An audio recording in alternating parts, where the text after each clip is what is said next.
બધા જ ધર્મપ્રેમી ભક્તજનોને મારા જય શ્રી કૃષ્ણ અને રાધે રાધે ભક્તો. મારી આ યુટ્યુબની સત્સંગ ભજન ચેનલમાં તમારું સ્વાગત છે. ભક્તો, આ ચેનલમાં તમને દરરોજ ધાર્મિક વિડીયો અને જ્ઞાન વાર્તા તેમજ વાર તહેવારનો વિડીયો જોવા મળશે. મિત્રો, આપણા સનાતન ધર્મમાં વાર તહેવારનું મહત્ત્વ અલગ જ છે. તો બીજા ધર્મપ્રેમી ભાઈ બહેન સુધી આ વિડીયો પહોંચે તો વિડીયોને શેર કરી દેજો. ચેનલ પર નવા હોય તો સબસ્ક્રાઈબ કરી અને બેલ આઇકન પ્રેસ કરી દેજો. ધન્યવાદ ભક્તો. જય શ્રી કૃષ્ણ મિત્રો, રાધે રાધે મિત્રો. આજે આપણે આ વિડીયોમાં સાંભળવાના છીએ અષાઢ માસની અમાવસ્યાથી 10 દિવસ લેવાતું વ્રત એટલે કે દશામાનું વ્રત, તેની કથા, પૂજન વિધિ, મહિમા અને ફળ. તો મિત્રો, આ વિડીયો તમને પસંદ આવે તો લાઈક કરજો, શેર કરજો અને ચેનલને સબસ્ક્રાઈબ કરી અને બેલ આઇકન પ્રેસ કરી દેજો, જેથી કરીને નવો વિડીયો આવે તો તમને તરત જાણ થઈ જાય. જય દશામાં નમો નમઃ, શક્તિ સ્વરૂપાય નમો નમઃ, સાંઢળીવાળા નમો નમઃ, જય દશામાં નમો નમઃ. બોલો દશામાની જય. મિત્રો, દશામાં મહામાયા, મહાજોગમાયા અને દુર્ગા દેવીનું જ એક રૂપ છે. ભક્તોની રક્ષા માટે વિવિધ રૂપ ધારણ કરીને માં કોઈ પણ રીતે આ પૃથ્વી ઉપર જુદા જુદા રૂપે અવતરી છે અને એ ભક્તોની ભીડ ભાંગે છે. માં દશામાં ઊંટ ઉપર એટલે કે સાંઢણીએ સવાર થઈ ભક્તોને આશીર્વાદ આપી અને દુઃખ દૂર કરે છે. ત્યારે આ અષાઢ માસની અમાસથી 10 દિવસનું વ્રત દશામાનું વ્રત કહેવાય છે. અને બેનો હોશ અને હરખથી આ વ્રત લે છે અને માને અરજી કરે છે પોતાના દુઃખ, દરિદ્રતા અને કષ્ટોને દૂર કરવા માટે. દશામાં એટલે કે જીવનની દશા સુધારનાર માતા, જેનું નામ જ છે દશામાં. માં જેના પર કૃપા કરે તે રંકને પણ રાઈ બનાવી દે છે અને આ 10 દિવસ એ મહામાયાની કૃપા વરસવાની છે. આ વ્રત અષાઢ માસની અમાસે લેવાનું હોય છે. વ્રત કરનારે નાહી ધોઈને માં દશામાની મૂર્તિ કે ફોટો હોય તેનું પૂજન કરવું, ધૂપ દીપ અને નિવેદ ધરાવવું, આરતી કરવી અને શ્રદ્ધાપૂર્વક નિત્ય દશામાની કથા સાંભળવી, એકટાણું કરવું અથવા તો ઉપવાસ કરવો, સાંજ સવાર આરતી કરવી, પૂજા કરવી અને માટીની સાંઢળી બનાવી તેની પણ પૂજા તમે કરી શકો. 10મા દિવસે જાગરણ કરી સાંઢળીને પાણીમાં પધરાવવાની હોય છે. આ વ્રત 5 વર્ષનું હોય છે. ઉજવણામાં તમે યથાશક્તિ પ્રમાણે સોના, ચાંદી કે પંચધાતુની સાંઢળી બનાવી દાનમાં આપી શકો છો અથવા વસ્ત્રદાન કે દક્ષિણા દઈને પણ વ્રતનું ઉજવણું કરી શકાય છે. માં દશામાનું વ્રત ઘણું પ્રસિદ્ધ છે. જો દુઃખના દિવસો હોય કે સંતાન સુખ ન હોય તો ભક્તિભાવ અને શ્રદ્ધાથી આ વ્રત કરનારની મનોકામના માં દશામાં અવશ્ય પૂર્ણ કરે છે. મિત્રો, હવે આપણે સાંભળીએ માં દશામાની વાર્તા. મિત્રો, આ વાર્તા રોજ સાંભળી અને તમે તપિયાની વાર્તા જરૂર સાંભળજો, કારણ કે નહીતર આપણા વ્રતના ચોથા ભાગનું પુણ્ય આપણે તપિયાને આપવું પડે છે. અને એ તપિયાની વાર્તાની લિંક મેં ડિસ્ક્રિપ્શનમાં આપેલી છે, તે પણ તમે જોઈ લેજો. જય માતાજી. સુવર્ણપૂર્ણ નગરીમાં જગજીતસિંહ નામનો ઘણો જ ગર્વિષ્ઠ રાજા રાજ કરતો હતો. તેના નગરની સમૃદ્ધિનો પાર ન હતો. આ રાજાની ગુણિયન, સંસ્કારી, અતિ સુશીલ અને રૂપવતી રાણીનું નામ અનંગસેના હતું. રાણી ઘણી જ નમ્ર અને ધર્મિષ્ઠ હતી. તે ઘણીવાર રાજાને અહંકાર ન કરવા સમજાવતી, પણ રાજા કદી એની વાત ન માનતો. અષાઢ મહિનાના દિવાસાનો દિવસ આવ્યો. તે દિવસે રાણી પોતાના ઝરૂખામાં બેઠી હતી. તેણે નદીના કિનારે કેટલીક સ્ત્રીઓને વ્રત કરતી જોઈ. તેથી રાણી કુતૂહલવશ થઈ ગઈ. તરત દાસીને આજ્ઞા આપી કે નદી કિનારે 16 શણગાર સજીને ટોળી વળેલી સ્ત્રીઓ શું કરે છે તે તું જાણીને ઝડપથી આવ. દાસી દોડતી દોડતી સ્ત્રીઓ પાસે ગઈ અને પૂછવા લાગી કે તમે બધા શું કરો છો? ત્યારે એક સ્ત્રીએ જવાબ આપતા કહ્યું, અમે દશામાનું વ્રત કરીએ છીએ. આ વ્રતની વિધિ એવી છે કે સૂતરના 10 તાર લઈ 10 ગાંઠો વાળવી, ગાંઠે ગાંઠે કંકુના ચાંદલા કરવા. ત્યારબાદ સ્ત્રીએ વ્રત ક્યારે કરવું, કેવી રીતે કરવું વગેરે દાસીને જણાવ્યું. દાસીએ મહેલમાં આવી અને રાણીની બધી વાત કરી. ધાર્મિક સ્વભાવની રાણી પણ આ વ્રત કરવાની ઈચ્છા થઈ. તેણે મનથી વ્રત કરવાનું નક્કી કરી લીધું.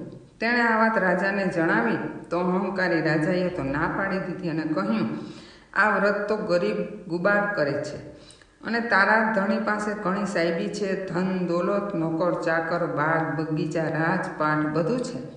તારે આ વ્રત કરવાની શું જરૂર છે? અને આ વ્રત કરવાનું તું છોડી દે. રાજાના અભિમાન ભર્યા વચન સાંભળી રાણીનું દિલ દુભાયું. એ જાણતી હતી કે ગમે એટલી સમજાવટ છતાં અભિમાની રાજા એકનો બે નહીં થવાનો. રાજાએ અહંકાર, ગર્વ અને અભિમાનમાં ચકચૂર થઈ દશામાના વ્રતનું અપમાન કર્યું. તેથી દશામાના ક્રોધનો પાર ન રહ્યો. માએ રાજાના સપનામાં આવીને એક જ શબ્દ કહ્યું, પડું છું.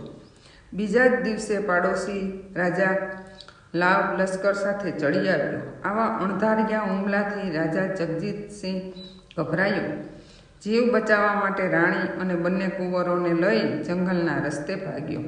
રાણી અનંગસેના મનમાં સમજી કે પોતાના પતિએ કરેલ દશામાના અપમાનથી આ દશા પ્રાપ્ત થઈ છે. ઘોર જંગલમાં રાજા રાણી ઉકાળા પગા ચાલ્યા જાય છે. પગમાં કાંટા કાંકરા પોકાય છે. દુઃખ અને થાકનો પાર નથી. કુંવરો તરસા થયા. એટલામાં એક વાવ આવી. રાજા પાણી લેવા ઉતરો. પાછળથી બંને કુંવારો ઉતર્યા. દશામાએ અદ્રશ્ય રહી બંને કુંવરને ખેંચી લીધા. કુંવરોને અદ્રશ્ય થઈ ગયેલા જાણી રાણી તો વિલાપ કરવા લાગી. રાજા પણ મનમાં સમજી ગયો કે નક્કી આ દશામાનો કોપ છે. રાણીને આશ્વાસન આપતા સમજાવે છે કે જેણે આપ્યા છે એ જ હવે લગભગ પાછા આપી દેશે આપણને. રુદન કરતી રાણીને સમજાવતો રાજા આગળ ચાલ્યો. થાકના લીધે બંનેના પગ કસડાય છે.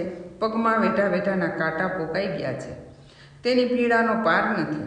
રસ્તામાં એક વાડી આવી. રાજાને થયું, હાઈસ બે ઘડી વિસામો તો મળશે. પણ રાજાએ જે વાડીમાં પગ મૂક્યો અને ખીલેલા બધા ફૂલો કરમાઈ ગયા. વાડીનો માળી વિચારવા લાગ્યો, નક્કી આ માણસ પાપી પગલાનો છે. તેથી માળી લાકડી લઈ રાજાને મારવા દોડ્યો. રાજા રાણી માંડ માંડ બચીને ભાગ્યા. જીવનથી હતાશ થઈ ગયેલા ભિખારી જેવી હાલતમાં બંને એક નગરમાં આવ્યા. તે નગરમાં રાણીની બહેનપણી રહેતી હતી. બહેનપણીના ઘરે કંઈ ખાવાનું મળશે એ આશાએ બંને એની ઘરે આવ્યા. રાણીએ બહેનપણી પાસે ખાવાનું માંગ્યું એટલે તે ખીજાઈ ગઈ. બોલી, જાજા રાણ ભિખારણ, મારા રાજ્યમાં આવી બટકું રોટલો માગતા શરમ નથી આવતી? આમાં વેણ સાંભળી તેઓ ત્યાંથી આગળ ચાલ્યા ગયા. રસ્તામાં રાજાની બહેનનું ગામ આવ્યું. રાજાને આશા હતી બેન જરૂર આશરો આપશે. એણે પાદરેથી પોતાની બહેનને સંદેશો મોકલ્યો કે એનો ભાઈ આવ્યો છે અને પાદરે મુકામ કર્યો છે. બહેનને સંદેશો મળતા થયું, જરૂર મારા ભાઈને દુઃખ પડ્યું છે, નહીંતર હાથી ઘોડા રથ વગર તો આવે નહીં. આમ વિચારી બહેનને સુખડી બનાવી સોનાની ગાગરમાં મૂકી, સાથે સોનાનું સાંકડું પણ મૂકી પોતાના ભાઈને મોકલાવ્યું. ભાઈને સોનાની ગાગર મળી પણ તે પિત્તરની બની ગઈ હતી. સુખડી ઈંટના કટકા બની ગઈ અને સોનાના સાંકળોનો સાપ થઈ ગયો. આ જોઈ રાજા વિચારમાં પડ્યો. તેને થયું, મારી સગી બેન મને મારી નાખવાનું આવું ન કરે. નક્કી આ દશામાના કોપને કારણે થયું છે. આવો વિચાર કરી રાજાએ ગાગર ત્યાં જ ભૂમિમાં દાટી દીધી અને રાણીને લઈને આગળ ચાલવા લાગ્યા. આગળ જતા રસ્તામાં એક મોટી નદી આવી. નદીના કાંઠે ચીભડાના વાડા હતા.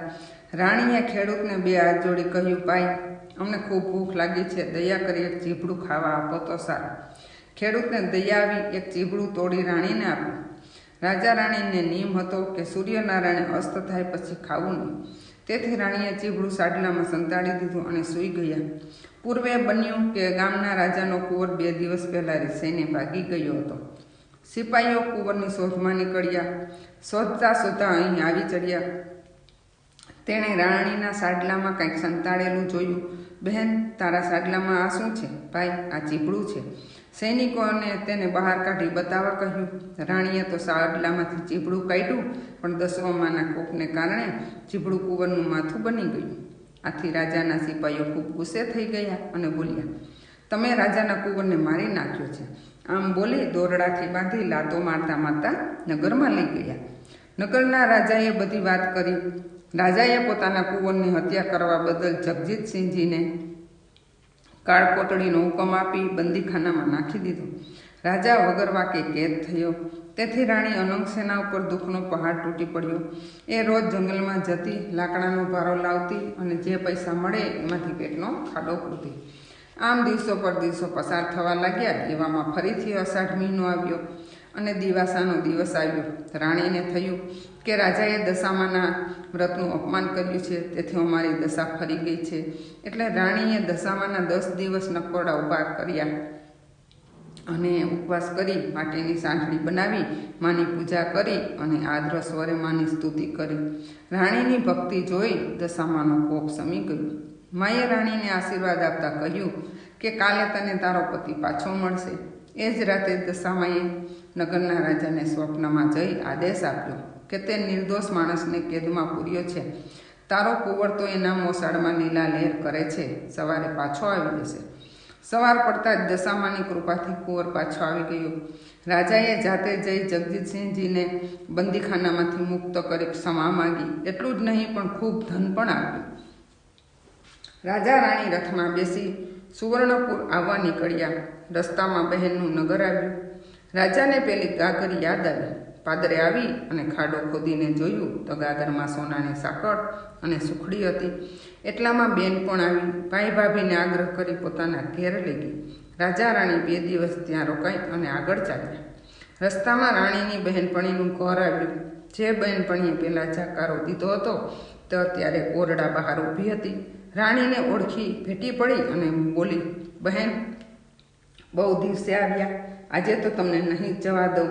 રાણીએ કહ્યું, મારી દશા કઠણ હતી ત્યારે તમે કટકો રોટલો આપ્યો ન હતો, તેથી હવે અમે અહીં રહીશું નહીં. આમ કહી તેઓ ચાલી નીકળ્યા. ચાલતા ચાલતા ગામના પાદરે આવેલી વાડીમાં આવ્યા. સુકાયેલી વાડી લીલી છમ થઈ ગઈ. માળીએ તેનો હાથ પકડી વાડીમાં લઈ ગયો અને થોડો વિશ્રામ કરી તેઓ આગળ ચાલ્યા. રસ્તામાં વાવ આવી. વાવના કાંઠે દશામાં વૃદ્ધ ડોશીનું રૂપ ધારણ કરી ઊભા હતા. બંને કુંવરો તેમની આંગળી પકડીને ઊભા હતા. રાજા રાણી તરત માતાજીને ઓળખી ગયા અને તેના ચરણોમાં ઢળી પડ્યા. દશામાં અસલ સ્વરૂપમાં આવી દર્શન આપતા કહ્યું, હે રાજા, તે અભિમાનથી મારા વ્રતનું અપમાન કર્યું હતું, તેથી હું તારા પર કોપાયમાન થઈ હતી. પણ હવે તારો ગર્વ ઉતરી ગયો છે. વળી તારી રાણીએ ભક્તિભાવથી મારું વ્રત કર્યું છે, તેથી હું તારી પર પ્રસન્ન થઈ છું અને તારું રાજ તને પાછું મળશે. માં કરતો રાજા જગજીતસિંહ દશામાના પગમાં આળોટી પડ્યો. માં, હે દયાળી, કળિયુગમાં તમારી કારમી કસોટીમાંથી કોઈ પાર ઉતરી શકતું નથી, માટે આવો ક્રોધ હવે ક્યારેય ન કરશો. દશામાં મીઠું હાસ્ય વેરતા બોલ્યા, તારી વાત કબૂલ કરું છું. કળિયુગમાં જે કોઈ મારું વ્રત કરી મારી કથા સાંભળશે કે સંભળાવશે તેની દશા સદાય સારી રહેશે. આમ કહી દશામાં અંતર્ધ્યાન થઈ ગયા. રાજા રાણી બંને કુંવરોને લઈ પોતાના રાજ્યમાં આવ્યા. જગજીતસિંહના સેનાપતિએ પાડોશી રાજાને હરાવી રાજ પાછું મેળવ્યું હતું. નગરમાં સમાચાર પહોંચ્યા કે રાજા રાણી પાછા આવી ગયા છે.